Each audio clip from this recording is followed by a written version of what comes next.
Now let's talk about plan production. We have generated this set of sheets for our cross-section views. So I want them to be in a set of layout tabs so that they're in final plan set form. So I'm going to go up to Output and I'm going to select Create Section Sheets.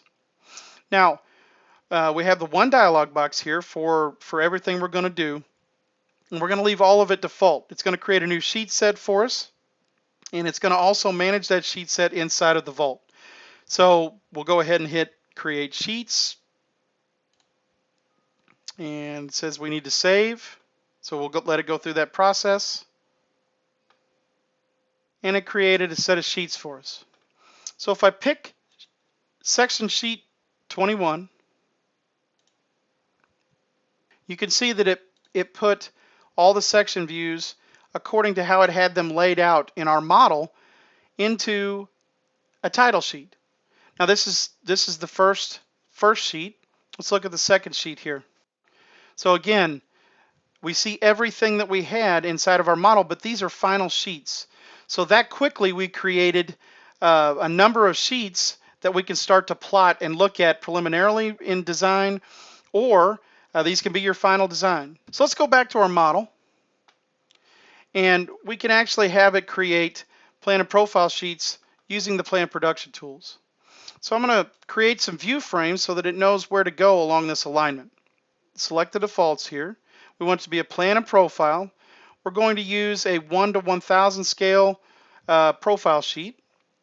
We're going to keep everything along the alignment, the view frame placement. While we're doing this, I want you to be thinking of how long it takes you to generate plan and profile sheets if you're doing it just by creating a layout and then inserting your title block, so on and so forth, or just the current method that you use now. We'll leave these default, and I'll select Create View Frames, and it generates my sheets. Now I have a little bit of functionality here with these, so I can actually move it up and down the alignment, and it will rotate according to how that alignment is laid, and I can actually rotate these view frames too.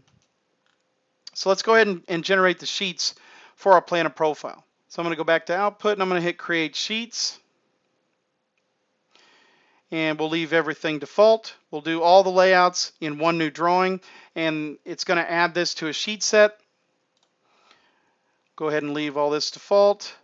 One thing I do want to do, I want to go through the profile view wizard here and just make some changes. I'm going to change these settings to full grid, so I use the profile view style I want to use, and we'll say that we want to split the stations at previous major grids.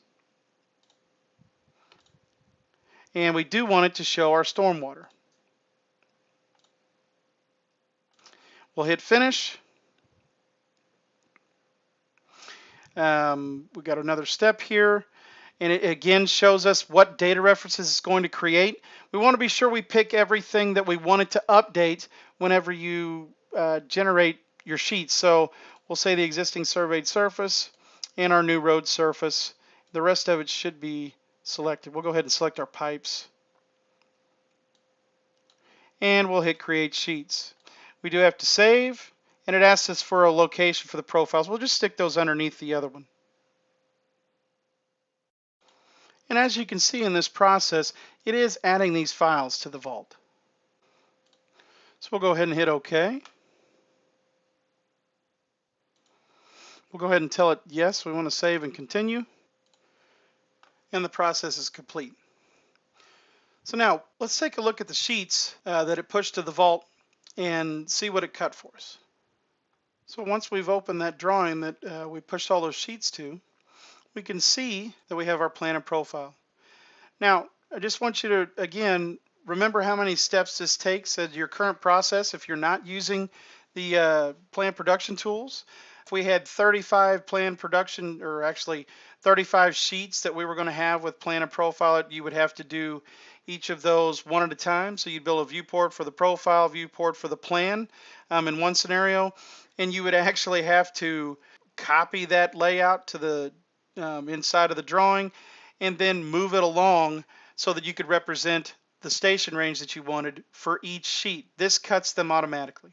So again, you would have to go back in and label some things, but it's very minimal as compared to having to do all of that one sheet at a time. So let's bounce back over to our overview model. So in closing, as you can see, AutoCAD Civil 3D is a powerful design tool.